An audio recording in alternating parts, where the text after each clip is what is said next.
Halo sobat sehat, kembali lagi di podcast Sehat Bersama Mado. Aku Aksa, di sini sampingku ada Bahrul. Kita akan lanjut membahas isu yang gak kalah pentingnya seperti isu yang kemarin nih. Nah, aku punya pertanyaan nih, Rul. Kamu pernah nggak sih misalnya datang ke tempat yang baru, terus kamu tuh nggak tahu apa-apa, tapi kamu kelama-lamaan itu kamu ingat gitu loh. Misalnya kayak jalannya dan sebagainya gitu.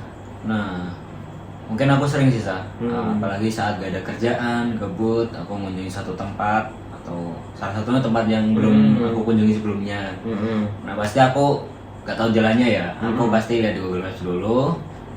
Itu tempatnya di sana, oke. Tapi lama-kelamaan aku pasti ingat sih. Nah, ini tempat ini pasti lihatnya sini, pasti lihat itu, lihat apalah. Nah, pasti ada apa? Ada setiap itunya, checkpointnya gitu. Aku jadi ingat. Oke. Nah, itu pertanyaanku ada lagi nih, Rul. Itu kenapa ya? Maksudnya kenapa orang-orang tuh bisa kayak mereka baru datang ke tempat baru dan lama-kelamaan mereka bakal tahu nih, misal kayak jalan dan juga lingkungan sekitarnya gitu. Itu mekanismenya seperti apa sih ngomong-ngomong? Nah, mungkin itu merupakan salah satu itu ya, bentuk adaptasi kita terhadap lingkungan sekitar. Dengan mengingat suatu momen atau kisah atau perjalanan lah intinya yang pernah kita lewati. Nah, mungkin untuk teman-teman yang masih bingung dengan mekanisme apa yang terjadi nantinya di tubuh kita saat kita mungkin bakal mengingat suatu momen lah atau hal yang mungkin pernah kita jalani. Nah, mungkin teman-teman stay tune dulu nih biasa. Kita bakal jelasin lebih dalam mengenai mekanisme apa yang terjadi saat kita atau tubuh kita mengingat setiap momen yang kita lewati. Oke, stay tune ya teman-teman. Nah, jadi saat di tubuh kita, tepatnya di kepala kita, ada struktur penting yang turut berperan, yaitu namanya hipokampus. Nah, si hipokampus ini fungsinya sangat krusial bagi konsolidasi atau memperkuat ingatan berdasarkan durasi seperti jangka pendek atau yang disebut short term memory atau STM, dan long term memory atau LTM, yaitu memori jangka panjang, serta berdasarkan kesadaran seperti ingatan deklaratif atau sadar dan ingatan prosedural, yaitu tidak selalu disadari oleh kita. Nah, hipokampus ini juga termasuk dalam formasi hipokampal yang terdiri atas hipokampus sendiri, para hipokampus yang terdiri atas subiculum dan korteks entorhinal, dan gyrus dentate. Secara anatomi juga, hipokampus ini dibagi menjadi 4 wilayah, yaitu CA1 hingga CA4. Nantinya, struktur seperti korteks entorhinal dan subiculum adalah sebagai pengatur aliran informasi melalui hipokampus. Nah, di korteks entorhinal, kita bisa menemukan sel grid. Fungsi sel grid sendiri ini adalah sebagai pengatur navigasi atau titik koordinat.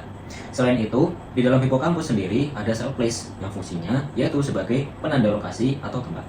Nah, agar kedua fungsi dari sel ini dapat berhubungan, maka membutuhkan penguatan koneksi sinaps antar sel place. Di sini kita bakal mengatur ingatan jangka panjang atau yang biasa disebut LTP atau long term memory. Nah, saat neuron presinaps aktif, kita bakal melepaskan neurotransmitter berupa glutamat. Selanjutnya, glutamat ini bakal menempel di dua jenis reseptornya pada neuron pasca sinaps, yaitu AMPA dan NMDA. Reseptor AMPA teraktivasi dan terbuka. Rombongan ion natrium bakal masuk yang menyebabkan depolarisasi pada postsinaps. Adanya depolarisasi yang berulang ini merangsang magnesium atau Mg+, terlepas dari ikatannya di reseptor NMDA. Glutamat juga berikatan dengan reseptor ini, dan reseptor NMDA terbuka yang menyebabkan ion kalsium Ca2+ masuk ke postsinaps. Peningkatan ion kalsium Ca2+ ini di postsinaps menyebabkan enzim CAMK2 dan PKC aktif. Hal ini menyebabkan terjadinya fosforilasi reseptor AMPA dan penambahan reseptor AMPA yang nantinya dapat meningkatkan sensitivitas terhadap glutamat. Nantinya, jika terdapat sinyal yang sama di masa mendatang akan menghasilkan respon postsinapsis yang lebih besar.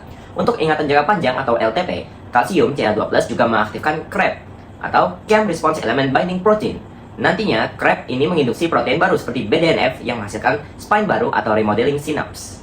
Jadi, bisa dibilang mekanisme yang ada di hipokampus kita sangat kompleks sekali ya, untuk mengolah ingatan-ingatan kita. Nah, aku juga pernah baca-baca di internet bahwa mekanisme navigasi di hipokampus manusia sebagai primata dan hewan seperti hewan pengarap jauh sekali berbeda.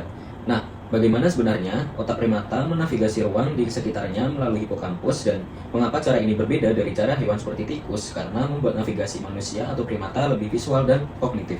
Nah, menurut dari jurnal artikel yang aku baca nih, hipokampus manusia memiliki struktur yang membantu navigasi ruang, tetapi strukturnya berbeda dari hewan pengerat. Selain mengandalkan pergerakan dan posisi tubuh, manusia sangat mengandalkan pandangan, mata, orientasi kepala, dan interaksi kompleks antara tubuh dan mata dengan lingkungannya. Singkatnya, osilasi theta manusia dan hubungannya dengan aktivitas mata, saccades, lebih daripada kecepatan berjalan, menunjukkan motif jaringan yang berbeda. Neuron hipokampal primata yang sering menunjukkan pilihan campuran yang berarti mereka merespon berbagai variabel seperti posisi kepala, mata, dan tugas, bukan hanya variabel ruang.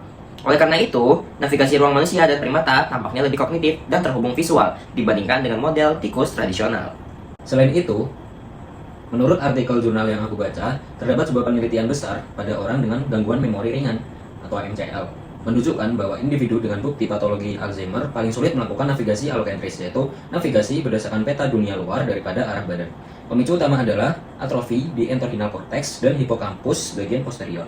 Hipokampus adalah pabrik memori kita, yang mengubah ingatan menjadi ingatan yang abadi. Akibatnya, kerusakan di daerah ini menyebabkan kerusakan sistem menulis memori di ruang kita. Dengan kata lain, saat hipokampus tidak lagi berfungsi secara optimal, tidak hanya menjadi lebih sulit untuk ingat rute, tetapi juga menjadi lebih sulit untuk membangun dan menyimpan peta mental ruang. Wah, jadi orang yang memiliki Alzheimer fungsi hipokampusnya jadi nggak optimal nih, dan fungsi konsolidasi memori jadi terganggu ya, Rul. Nah, mungkin ada beberapa hal yang harus diterapkan nih untuk meringankan gejala ini dengan berarti aktif menggunakan navigasi dan peta mental seperti virtual reality atau VR, landmark, ataupun rute baru. Selain itu, bisa mencoba menggunakan petunjuk eksternal kalau mau bepergian. Jika sudah terdapat gangguan seperti landmark kuat aplikasi, dan yang terakhir memperbaiki gaya hidup guna mendukung kesejahteraan hipokampus kita dengan olahraga, tidur, serta nutrisi yang cukup.